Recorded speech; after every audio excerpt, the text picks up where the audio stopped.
Et salut tout le monde, j'espère que vous allez bien. Aujourd'hui, donc quatrième jour de mon défi que je me suis lancé, c'est-à-dire miser 10 euros par jour sur une machine différente pendant 31 jours. Donc ce qui fait du coup au total 310 euros de mise. Donc là, je vous montre pas ma tête étant donné que je souhaite rester anonyme. Et là, cette fois-ci, je filme à l'intérieur de chez moi. Comme ça, non seulement je suis pas gêné avec le vent. Donc, petit rappel. Donc hier, j'ai perdu 10 euros au jour numéro 3. Donc c'est parti. Sans plus attendre, je vais donc prendre ma voiture et aller au casino et vous faire un débriefing de ce qui s'est passé. À tout de suite. Et voilà, donc je suis revenu du casino de Dunkerque, casino du groupe Tranchant. Et avant de vous faire le débriefing, j'ai donc trouvé un fascicule que j'ai trouvé très intéressant. C'est un guide de prévention à l'abus de jeu. Donc je me suis dit, ce serait super de vous en parler sur le risque d'addiction par rapport aux jeux de hasard. Alors, petite parenthèse, alors mes vidéos qui parlent de jeux d'argent sont limitées aux personnes de plus de 18 ans. Et aussi, donc dans la description, je mets aussi que que mes vidéos doivent être uniquement regardées par des personnes majeures. Alors maintenant, donc on va donc se pencher sur ce fascicule. Alors donc les signes avant-coureurs. Donc je vais vous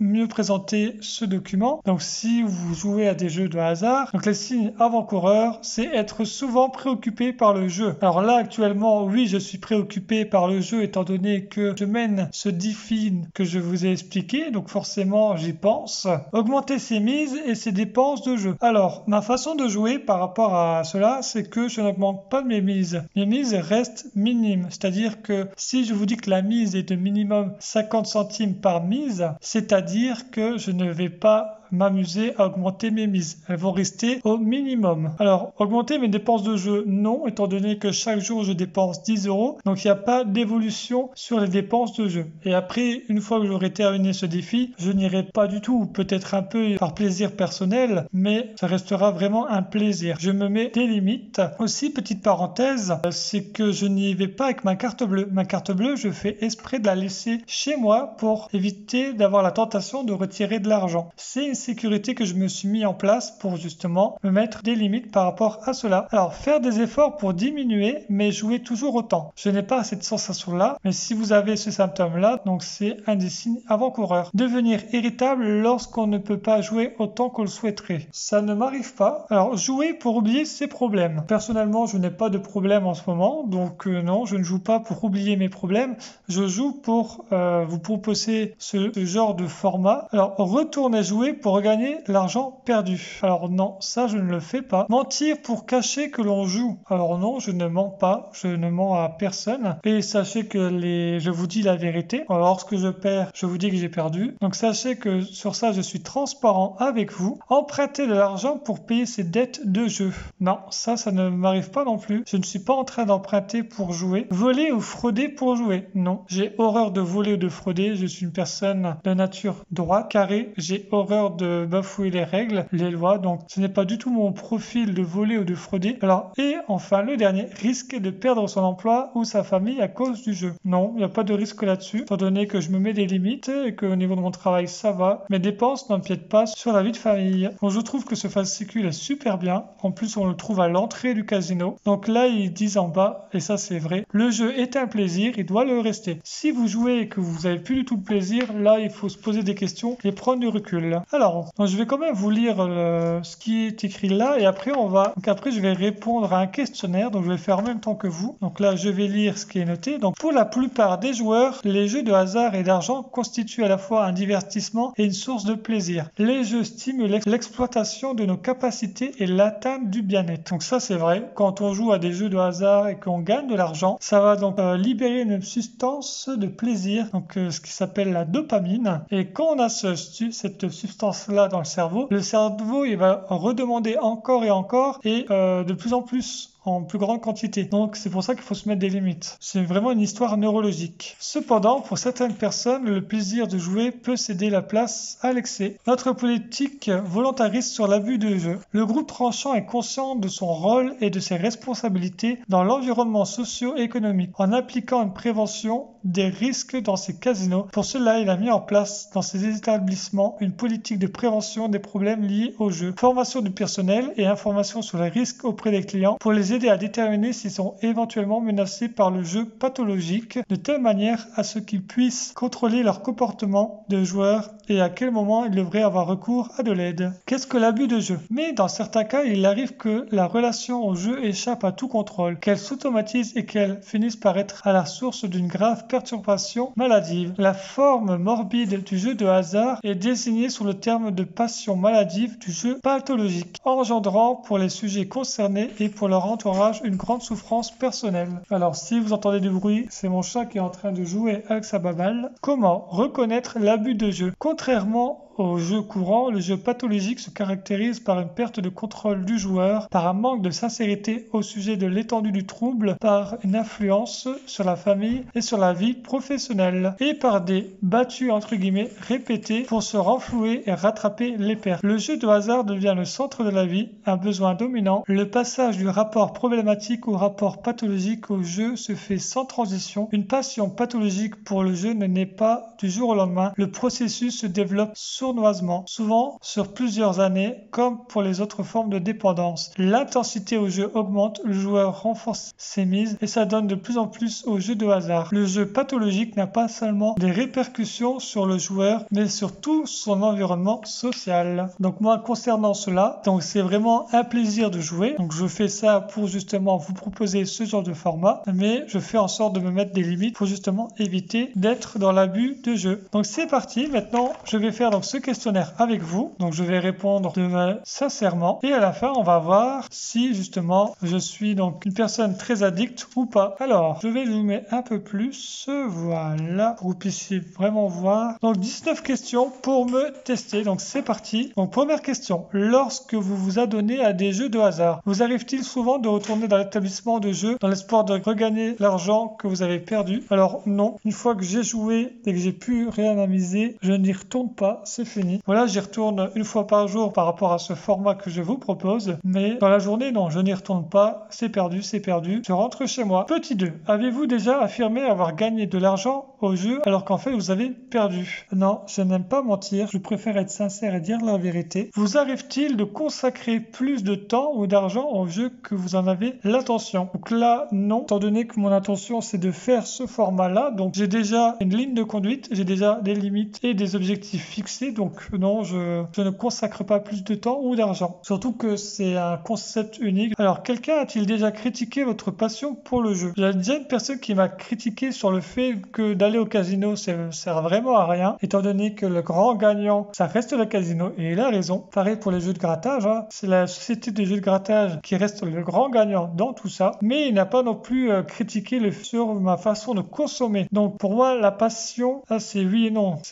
Pour moi, je dirais non parce que ce n'est pas vraiment une passion. J'aime jouer, hein, mais j'en fais pas non plus une passion. Alors, vous êtes-vous déjà senti coupable au sujet de votre passion de jeu ou de ce qui se passe lorsque vous jouez? Non, je n'ai pas ce sentiment de culpabilité. J'ai vraiment un sentiment de plaisir de vous proposer ça. Avez-vous déjà senti que vous aimeriez arrêter de jouer, mais que vous n'en croyez pas capable? Non, pour moi, si vraiment j'ai envie d'arrêter de jouer, je vais faire en sorte d'arrêter ça. Avez-vous déjà caché à votre conjoint ou partenaire, à vos enfants ou à d'autres personnes importantes dans votre vie des feuilles de paris, des billets de loterie, des jetons de jeu ou autres signes associés au jeu de hasard? Alors oui, je cache ça, étant donné que je n'ai pas envie d'en parler. J'ai pas envie que ça part sur un débat sur ça. Je sais me limiter, je sais me mettre des limites. Vous êtes-vous déjà disputé avec les personnes avec lesquelles vous vivez à propos de la façon dont vous tenez les cordons de votre bourse? A-t-il déjà été surtout question de votre obsession? Je me suis jamais disputé sur ce sujet-là et sur le fait que je tiens, alors petite parenthèse sur le fait que je tiens les cordons de ma bourse, donc c'est-à-dire mon compte en banque. J'ai une technique pour ça, c'est que sur mon ordinateur, j'ai un tableur Excel, un tableur où une colonne, ça va être que les recettes, la deuxième colonne, c'est que les dépenses courantes, et la troisième colonne, c'est les dépenses imprévues. Et j'ai rentré des formules pour rentrer donc les montants des salaires, des apports d'argent. La deuxième colonne, donc c'est tout ce qui est, donc là, je rentre les sommes de mes dépenses. Et du coup, à la fin, en bas à droite, j'ai donc la somme qui me reste et il va se mettre au rouge si je dépense plus que ce que je gagne. Donc, grâce à ça, je peux voir si à la fin du mois, je vais être dans le rouge ou pas. Donc, ça permet de voir si je dois me serrer la ceinture ou non. Donc, déjà, rien qu'avec ça, je trouve que ça permet de montrer que au niveau de mon compte en banque, je suis assez soucieux et responsable de mes recettes et dépenses. Donc, c'est non. Alors, donc, question 9. Avez-vous déjà manqué des heures de travail ou de cours en raison de votre passion pour le jeu? Non. Il faut surtout pas négliger le travail, c'est ça qui nous fait vivre. Non, pour moi c'est non. Le jeu vous a-t-il poussé à emprunter de l'argent que vous n'avez pas remboursé? Non, j'ai jamais emprunté de l'argent pour jouer. Avez-vous déjà emprunté de l'argent du ménage pour jouer? Non plus. Alors je vis seul, hein, donc mais non, j'ai jamais emprunté de l'argent à qui que ce soit pour ce genre de choses. Avez-vous déjà emprunté de l'argent d'un membre de votre famille ou celle de votre conjoint pour jouer? Non plus. Avez-vous déjà eu un prêt d'une banque ou d'une société de prêt pour jouer ou rembourser une dette de jeu? Non. Comme j'ai jamais emprunté, c'est non. Avez-vous déjà obtenu une avance de fonds sur votre carte de crédit dans le but de vous procurer de l'argent pour jouer ou rembourser une dette de jeu? Cela n'inclut pas les guichets automatiques et les cartes de crédit. Non, j'ai pas obtenu d'avance de fonds. Avez-vous déjà obtenu un prêt d'un usurier pour jouer ou rembourser une dette de jeu? Non plus. Avez-vous vendu des actions, des obligations ou d'autres valeurs immobilières pour financer votre passion du jeu? Alors non, je n'ai pas d'actions, pas de valeurs immobilières, donc non. Avez-vous déjà vendu des biens personnels ou familiaux pour jouer ou rembourser une dette de jeu? Non plus. Avez-vous déjà retiré de l'argent d'un compte chèque en faisant un chèque sans provision pour jouer ou pour rembourser une dette de jeu? Non plus. Et enfin, dernière question, avez-vous l'impression que vous avez déjà eu un problème associé au jeu ou au pari? Non, je n'ai pas ce sentiment-là. Alors, donc je vais prendre du recul et vous montrer donc du coup toutes les réponses. Et là, il n'y a qu'un seul oui. C'est celui-là. Le fait que je cache aux personnes, le fait que je joue au casino. Donc un seul non. Et là, du coup, vous avez ici, on vous explique donc différents cas. Soit vous avez coché que des non, soit vous avez coché plusieurs oui, ou soit vous avez coché une majorité de oui. Alors moi, je vais plutôt me concentrer sur le fait que j'ai coché que des non. Il y a juste un seul oui, mais j'imagine que c'est pas ça, c'est pas un seul oui qui va faire que j'atterris dans cette catégorie-là. Alors, vous avez coché que des non. Vos réponses indiquent que vous semblez avoir de bonnes habitudes de jeu, vous êtes capable de résister à l'envie de jouer. Pour vous, le jeu reste un divertissement, un plaisir. Quand vous jouez, vous savez toujours combien d'argent vous êtes en train de perdre ou de gagner. Avant de jouer, vous vous fixez une limite d'argent. Quand vous perdez, vous préférez vous arrêter de jouer. Nous vous encourageons à maintenir ce comportement. C'est vrai. Donc tout ce qui est dit, je me vois dans ce texte. Donc c'est vrai. Et enfin, dernière page que je voulais vous montrer. Donc ça, c'est la charte de prévention sur l'abus de jeu. Donc là, il vous explique, hein, je ne vais pas relire, mais il vous explique en gros. Et là, du coup, vous avez les coordonnées. Donc SOS joueur sur www.sos-joueur.eu ou Addictel ou sur IJE. Donc là, vous avez vraiment les coordonnées pour en cas où si vous avez le besoin d'être aidé. Alors maintenant, donc je vais pouvoir donc parler du débrief d'aujourd'hui. Donc, eh bien pour aujourd'hui, c'est perdu. Je n'ai pas réussi à gagner. Donc là, je suis actuellement à moins 20 €. Peut-être que demain, je vais gagner. Donc j'ai joué sur une machine de marque Aristocrate et de la marque Gimme Games.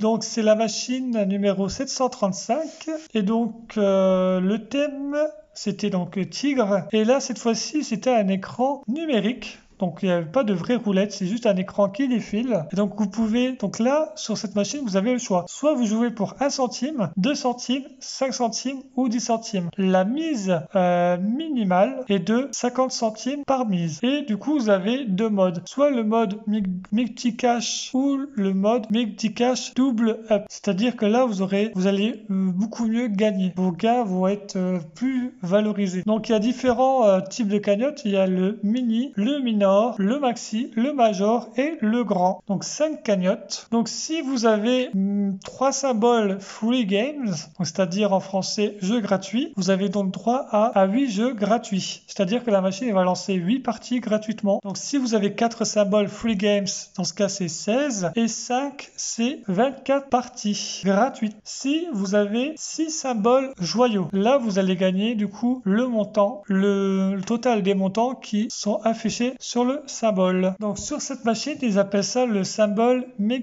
Cash.